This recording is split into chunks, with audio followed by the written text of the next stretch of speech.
All right, welcome to another trading recap with the Futures Initiative. We are here with Dubster again to go over our daily trades.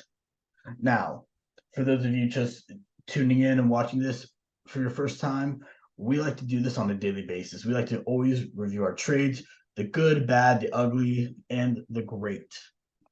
You know, with every loss, there is an opportunity to learn. With every win, there is an opportunity to improve. So, take it away, Dubster. Floor is yours. I'm excited to see your trades for the day. Hell yeah. All right. So we're gonna go ahead and start with the options trade that we took today. I actually went ahead and I took a loss on this trade. Um, for me today, the setups were a bit weird. The reason why I thought today's setups were a bit weird were because I had a lot of wicks down here, and based on the strategy that I played with the healthy order blocks, it was a very hard setup for me to choose very like specific positions. And the reason why I say that is because this was a low, this was another low, and this is another low here. Like there's so much sell side liquidity off the 15-minute that it was very hard to pinpoint certain sections for myself for my specific strat. But the reason why I also say this is because if you look at it on the 1 hour, it's nothing but sell side wicks. They're all just wicks. So I really couldn't tell when the market really wanted to reject. The one thing I did have in mind today was that my daily bias was bear. I was a bear for today. And I really was a bear because I wanted to target these specific zones here of the sell side liquidity. But in reality, what I really wanted today was to take this play here. I wanted QQQ to kind of do a small retracement up to this specific section and then drop and grab all of the sell side. But I think what fucked me today was the fact that I stayed under this consumption saying that it's going down. It opened over here. Once it opened around this area, I expected this to come back down and then go to the upside and grab what I wanted at first. And to be honest, that really did affect me a lot. And I ended up entering this trade here. So I had multiple setups. I had the first setup off of this area. And once we drop down to the 5-minute, you're going to see that in this specific section here, I had a healthy order block off the 15-minute. Once it entered here and it entered this specific healthy order block on this zone, you see this green red candle. It moved down with so much momentum that I actually invalidated that trade and I never entered. So I went ahead and I took a wait. Once I waited here, I wanted to see exactly what's going on, and I looked for my next pinpoint, which in this case I had another section right here. This is another healthy order block that I saw, and it was a fair value gap that I really wanted to play off of. So I went ahead and drew the zone, and I took my position here. I took a one contract position right off this midsection, and I went to the upside. So this was my entry off the GAN box for precise precision right there. That was my exact entry. It went up. When it came back down, it went up to around 15 or 18%, but I was in with one contract, so I personally did not trim this one. When it came back down, I took the loss here at 5% and I got out. So my next contract set was this target, this final zone. And I noticed that on this specific zone, actually, I did not trim here. I did not take the 5% because I hold that contract, came back down to this specific area, and I moved my stop loss to this section here. So I'm able to move it down to 50-minute. Yep. My stop loss was moved because it was consolidating. So the fact that it was consolidating, I kept that one contract since it was a starting position. Then I went ahead and I took an average of 2 more contracts around this area.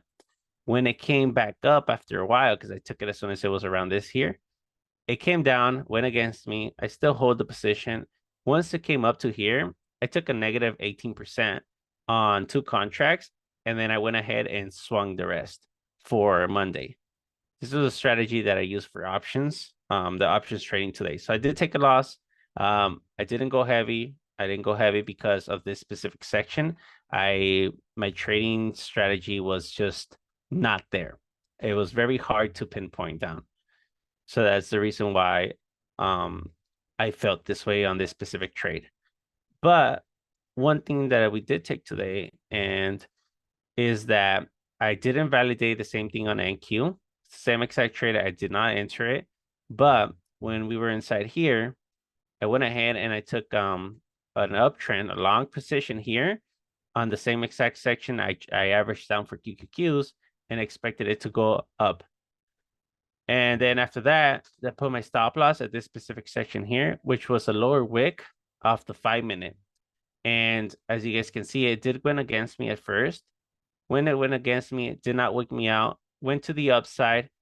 As soon as it went to the upside after the 5-minute, and I saw that it was consolidating in this area, I was holding. Then it went up, and I started the trail stop loss in my contracts, and then I took a trim here. Well, more like a stop loss. I took my contracts out here, and I ended up green for futures, and ended up losing the trade for options.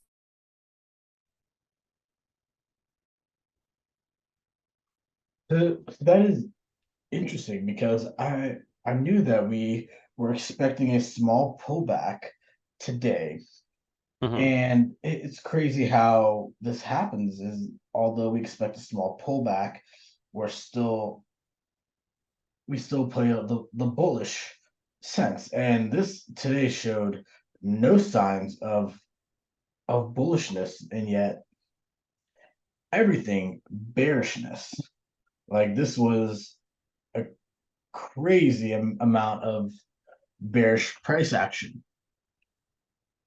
Yeah.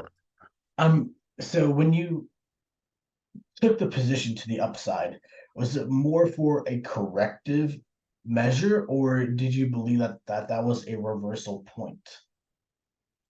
Um, More of a just a small retracement. My target was this fair value gap right here. So here and put my long position setup again. Or it's not, never mind. Well, my main target was here. I wanted this fair value gap to be taken halfway. And the reason why I wanted it to be taken is because I was a bear. So I really wanted this in the end. I wanted the full position into this down section right here. That's what I really wanted today. Okay. But the fact that when it was coming down on the downside, there was no strength. I really wanted this. I wanted price action to just kind of come down, do what it was doing, take a small bounce, come into the premium section, and then just die. Right? That's what I really wanted. And that's the reason why I took the position to the upside.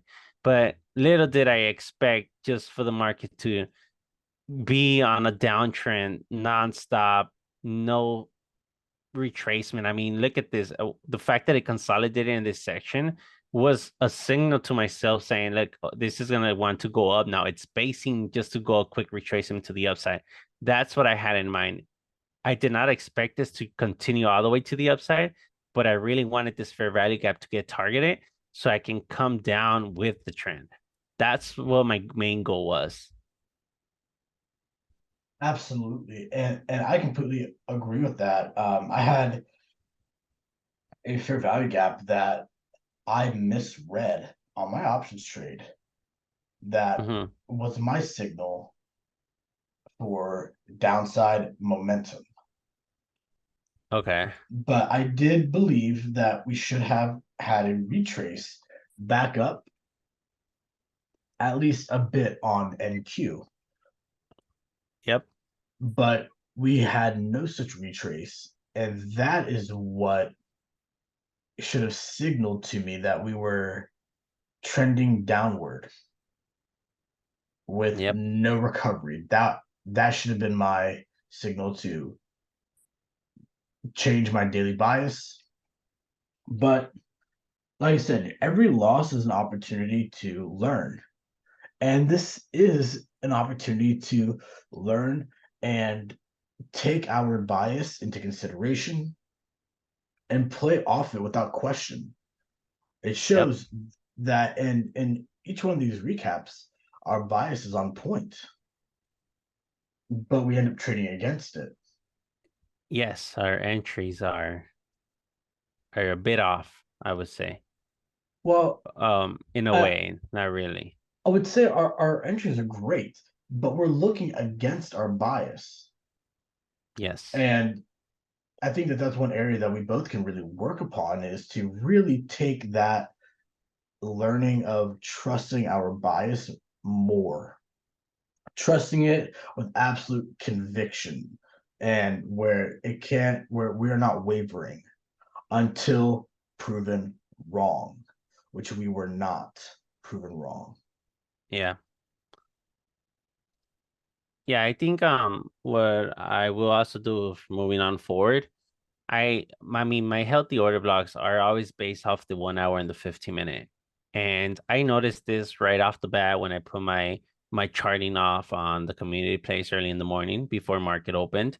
I had this already set up and I should have known that, hey, like the 1 hour is just wicks.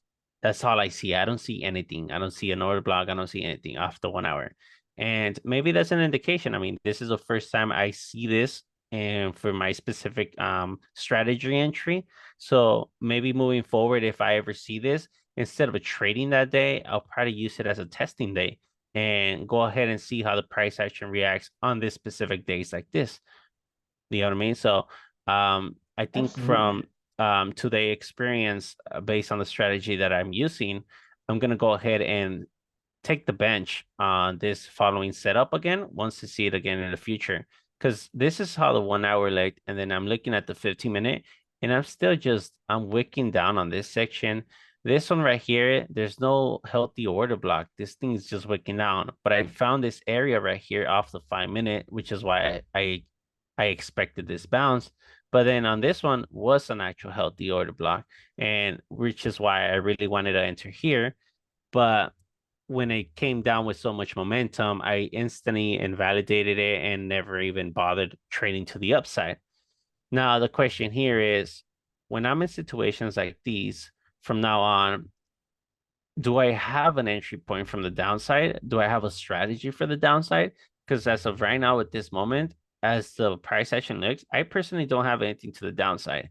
Because even though I do see this specific section saying, oh, I don't know if we can call it a market structure shift to the downside, but in reality, I don't think it is. But we had a fair value gap here that came up, grabbed it, and then died, right? I don't think I would have ever caught it or expected this to come to the downside. I saw it, I didn't trade it. It didn't even trigger saying, hey, like this is where I'm gonna reject. Well, So look at the bodies of the candles within that fair value gap. Do any of the bodies actually surpass it? no, it No, just works out. exactly. So oftentimes you'll see on my charts, I have older fair value gaps that are on higher time frames that I keep. Yeah. Like for instance, once we go to my chart, I have an older 1 hour fair value gap, and it is undoubtedly respected. So let's say, yeah, it got respected without a doubt. Here, yeah, I'll go ahead and share. All right, so this is an order block from Tuesday. You see that we wick through it, headed down, headed Uh-huh. down, headed down. But look at how that is respected.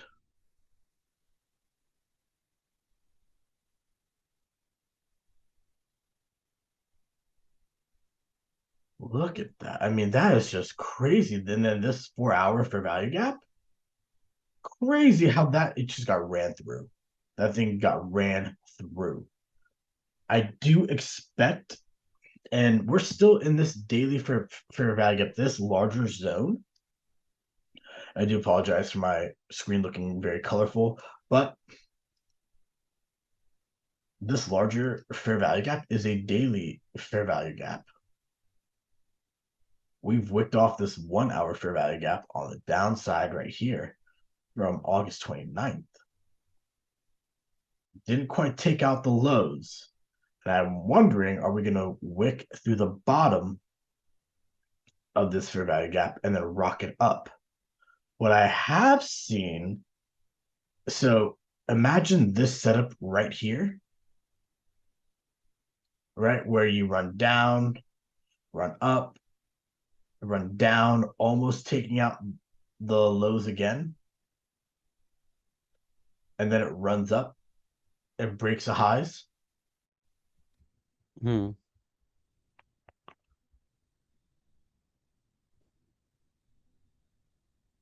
Hmm. What are we doing right here?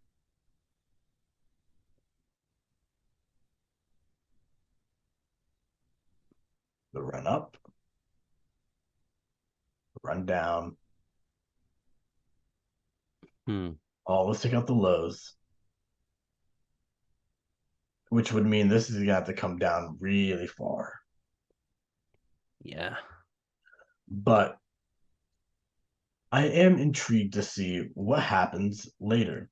So, like you did as well, I took a trade off of the Qs today, and I had a fair value, and I traded this off of the optimal order entry. So I entered, but I began down here. The wick off the fair value gap, up, let it run down. That's when I took the trade. Only problem is it kept running. It did not stop.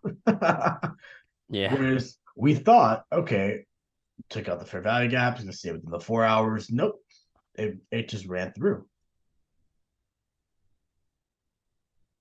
My question is why?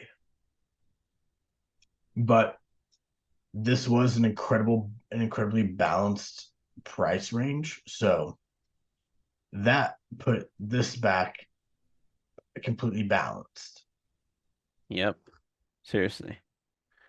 But it still left a lot of liquidity. So I'm interested to see, although according to my strategy, I do average down quite a bit. I average down 4 times, 5 times.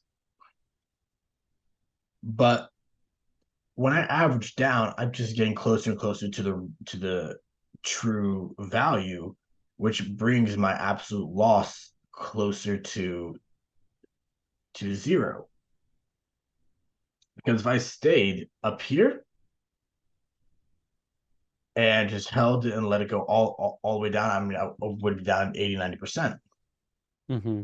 But as I average down, it is a cost saving technique, which is why I doubled my amount of contracts on the very last one down here. Yeah. I expected a pullback at least up $1 or two, but that did not happen. And that's okay. You know what? We lost today, but like I said, it's an opportunity for us to learn. Yep. So on futures today, I actually did take this position.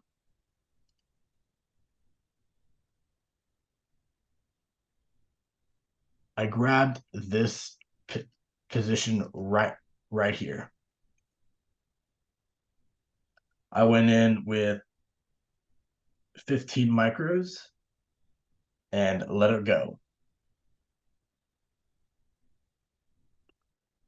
So that to me was awesome.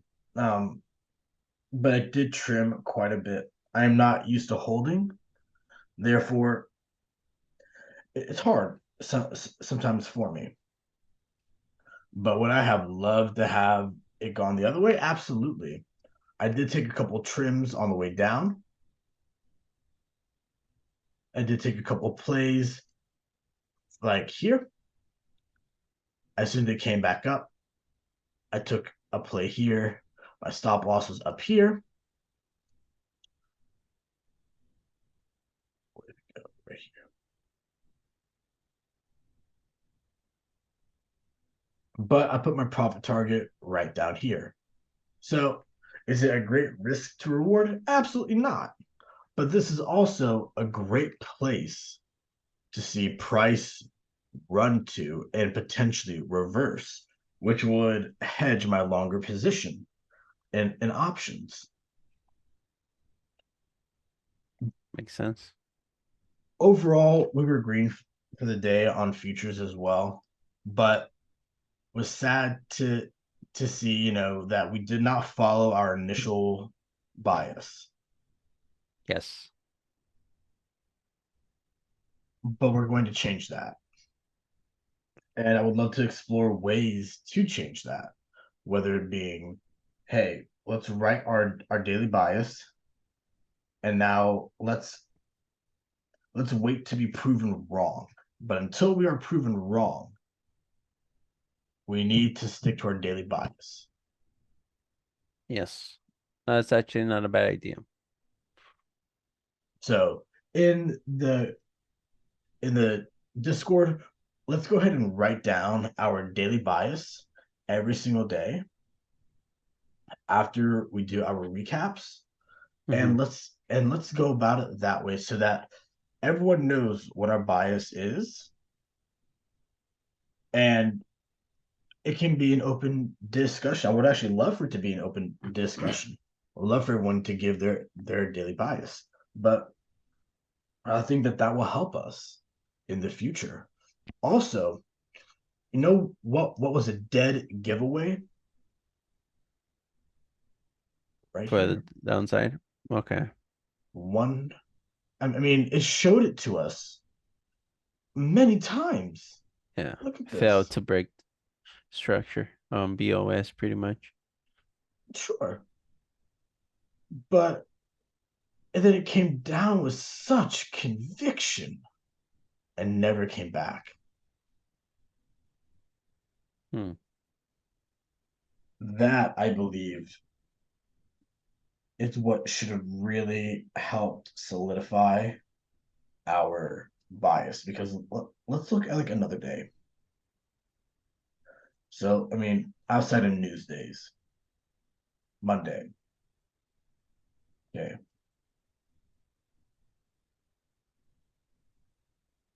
You see that we have the run up. I mean, this looks relatively nice price. Nice price action. We have the London session. We're trading into the Asian session into London. It's following a nice trend. Yeah. We get to New York. Okay, we got a spike up. We come back. We at least balance price out first. I would call this balancing price.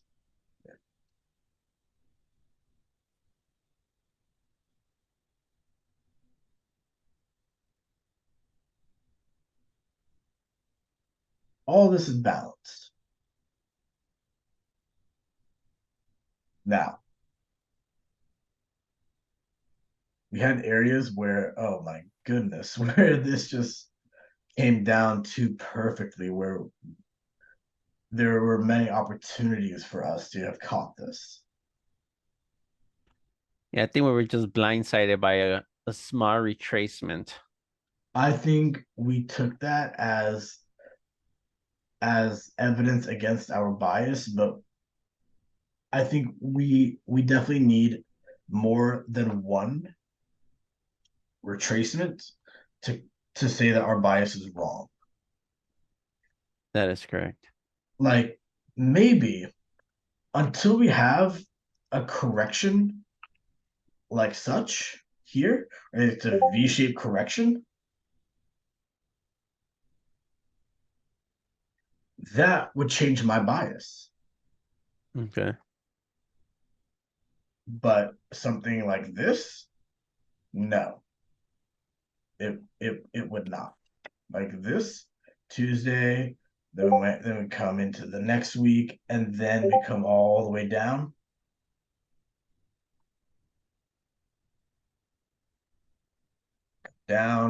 rebalance back into this 1 hour fair value gap. Come into Wednesday, we have all the news. Then on Thursday, I expected this to be taken, and I should have kept my eye on it. That okay, we're not taking that just yet. but we should expect that to be taken by the end of the week. Looking onto futures, we actually see price move to the new week opening gap, Hmm. which I believe is something that we should still pay attention to in the future. But overall, it's a very informative day. Am I upset about the losses? No, it's going to happen. I'm glad that we found a way to make the losses into something positive. Yeah, definitely. And we should always strive to do so, whether it's a loss here, a loss in other aspects. There is nothing worse than taking a loss and not being able to do anything about it. That's true. Because you can always do something about it. Now here we can we can look at this and say, okay, never again. We let the market bite us, fine. It's not going to bite us like that again. And we just build an arsenal of not only scenarios, but larger price action. And over time, this is going to be second nature. We're going to wake up, glance at the market, and know exactly what's going on. Yeah. Hmm. It's just a matter of time.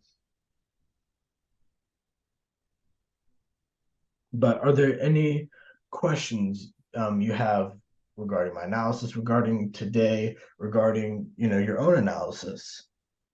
No, I think based on downtrends like this, um on my next setup, if I see another downtrend like this and I see that my strategy is just it's just a bunch of wicks, I might just change my setup and play on a different strategy, play on a market structure shift or play on a fib, play something different, that's what I might do.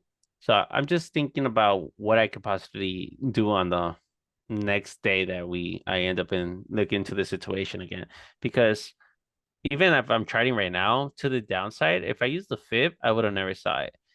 If I use the 15-minute fair value gap, but going back up and thinking of a reversal, maybe. But in reality, even though I saw it today, it never even crossed my mind. So it's just something I think today was a very good experience. Um, Learn from it and move on, pretty much. That's what I have. Absolutely. And you know what? It's days like this that remind me that I'm always going to be a student of the market. Always.